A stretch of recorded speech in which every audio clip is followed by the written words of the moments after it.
Good morning, everyone. Welcome back to my garden. Janie here, and welcome to my first cut flower garden tour of 2022. My plan is to do one of these cut flower garden tours each month so we can look at the progress of this cut flower garden as the months go on. I will link my Google Sheets document in the video description down below so you all can see my plan for this cut flower garden, which includes 3 successions throughout the year. So let's get into it.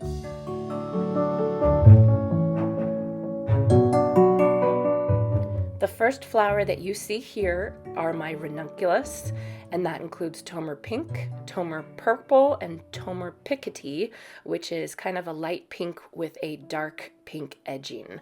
And I'm really excited for those to bloom. The foliage looks absolutely fantastic. Just next to the ranunculus are the anemone, starting with anemone black eye. And this was the first bloom that I had of 2022, and it will hold a special place in my heart all year. It's always so nice to see that first bloom come up and know that the season is starting. I even have some of the anemone Mr. Fokker coming up, and I just absolutely love this deep blue purple color. I think it's going to be absolutely gorgeous. Both the ranunculus and the anemones I pre-sprouted and then planted out 6 weeks before our first frost date, which was October 23rd, was the 6 week before mark.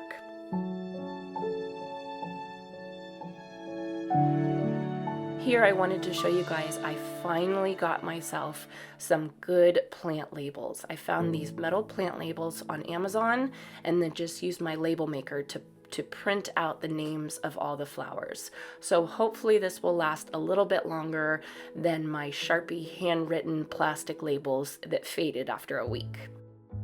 Here's my ORLAYA white finch, and they are so happy. They are bulking up, and actually some of the flower stems are starting to come up in the middle. So I can tell that those are probably going to flower pretty quickly here.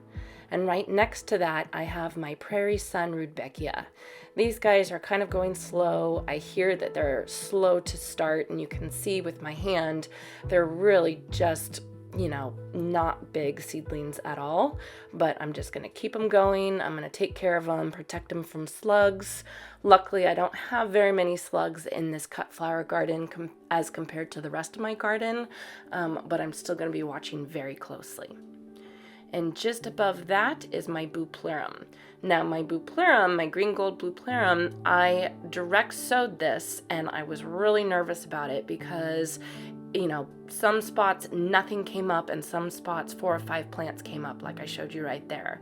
So what I did is I actually dug up all the seedlings, divided them, and put one in each spot. So hopefully they'll be happy with that, and hopefully my Bupleurum crop will do really well. Then I have my sweet peas, and this is the Mammoth Choice Mix. These guys are doing so well. I live in Northern California, Zone 9B, and we get really hot really quickly here. So if you don't sow sweet peas here early enough, they're just gonna fry in the heat. So I think this Cool Flower Method by Lisa Mason Ziegler is perfect for sweet peas in my area.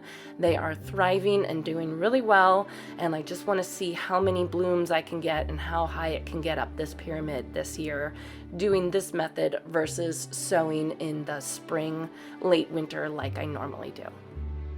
So moving on from the sweet peas, this spot in this top left corner of my cut flower garden is the shadiest spot. It kind of gets shaded by the house a little bit. So this is the spot I decided to put my larkspur, and larkspur can handle some shade, and especially in my area where it's so warm, I actually think it will do pretty well in the shade. Last year I planted foxgloves in my cut flower garden and it just didn't do well. It was too hot for it, too sunny for it, so hopefully this larkspur will be happy here. Right next to that I have my bachelor button, Blue Boy Centuria, and these guys are loving life. You can see they're bigger than the size of my hand. They're super happy. This is another one that I direct sowed, and I divided up. Instead of thinning them out, I just dug them up and divided them up so that I had one in each spot that I wanted. So those guys are doing great. That is a wonderful beginner cut flower. Here are my Magic Fountains mix delphiniums. And delphiniums are another one, just like larkspur, that are hard in my area because we get so hot so fast. And so I'm really interested to see how these guys do. They're not very happy. They're kind of like the Rudbeckia, where they're kind of struggling, but I'm just going to keep going for it. And then here I'm pointing out a random Cosmo. Last year in this row I had afternoon white Cosmos from Floret, and I have a feeling it's one of those and that reseeded itself, so I'm going to leave it for a little bit and see what happens. It's always fun to see what pops up from the year before. So now we're into my Snapdragon area, and my first ones are Bridal Pink, and I will link a video up above about pinching Snapdragons.